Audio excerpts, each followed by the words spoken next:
Yo, what is up, Nintendiacs? Today, I'm going to be talking about the Super Nintendo Online game for the Nintendo Switch. So, in case you guys didn't know, this collection of Super Nintendo games comes with the NES Collection and Nintendo Switch Online. Link to both videos are in the top right corner. So, let's start with the menus. Just like on the NES Online Collection, the menu is fairly straightforward. You've got your single player, 2 players, online play, and settings, which allow you to change the filters on the games as well as some HUD display options. Oh, and you can also move or sort the games however you like. You can sort it by title, publisher, last played, and total playtime among various other options. Moving on to the game library, yeah, this is much better than the NES Online. I mean, really, there are 2 types of people in the world. Those who prefer the NES, and those who prefer the Super Nintendo. I personally fall into the category of people who prefer the Super Nintendo to the NES, mostly due to the more developed and mature games. Not mature like they contain explicit content, but I suppose it is less primitive than NES games, and they have more and bigger objectives. Here, I'll be showing some of my top picks of this collection. Super Mario World is Mario's first step into 16-bit graphics, evolving from his older 8-bit games.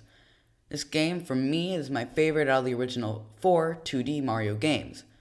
It introduces a lot of iconic music and features, some of these being Star Road, the athletic theme, Yoshi, the Cape Feather, interconnected worlds, different Koopas, different Goombas, and just so many other cool features that makes it unique among all Mario games. Super Mario Kart is the first entry in the Mario Kart series, but definitely one of the weirdest ones. The AI cheats by rubber banding and having infinite items, and the levels are quite repetitive and weird. But this can definitely be frustrating, but overall, this doesn't really count because it is such a blast racing with Nico and playing Last Man Standing on battle mode. The Legend of Zelda: A Link to the Past is arguably one of the best in the franchise, heavily expanding upon the first 2 games. It had a darker approach than the past 2 games, but I won't spoil the story to you guys, because it is truly a masterpiece. Super Mario World 2, the sequel to Super Mario World, is probably the most underrated game on the console and on this collection too. The game puts a unique spin on the franchise, being that in this game you are Yoshi, saving Mario and Luigi from Kamek. The uniqueness doesn't stop there though. The art style is very craftsy and definitely different from typical Mario, and the music too. In fact, most of the music from this game is either a meme, or it is used in meme videos, which I found pretty funny when I first played through the game. This is also the start of the Yoshi franchise, which I love just as much as Mario. F-Zero is a high-speed realistic racer with sharp turns just around the corner. Also the start of a franchise, F-Zero sports several leagues to play in and some insane speeds. Although in my opinion it's not as fun as Mario Kart, it is still definitely worth checking out. Rip F-Zero. Star Fox, using the power of the Super FX chip, models practically 3D environments, and is really fun when you're just in the mood to shoot some bad guys up. Fortunately, Star Fox didn't die like F-Zero, as it has been brought to life recently. Super Metroid, the sequel to Metroid on the NES, is, well, Super Metroid.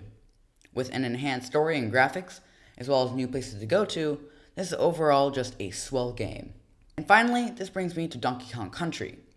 This game is another spectacular platformer, rivaling even the Mario franchise, and I just love playing through it as a whole, especially because it was a nice breath of air from Mario. And finally, we will be talking about the performance. Like I said in the NES Online review, the performance is generally pretty good. That is, when you are playing in single player. When I play some Super Mario Kart with Nico, there are constant graphical and audio glitches which can hinder the fun slightly.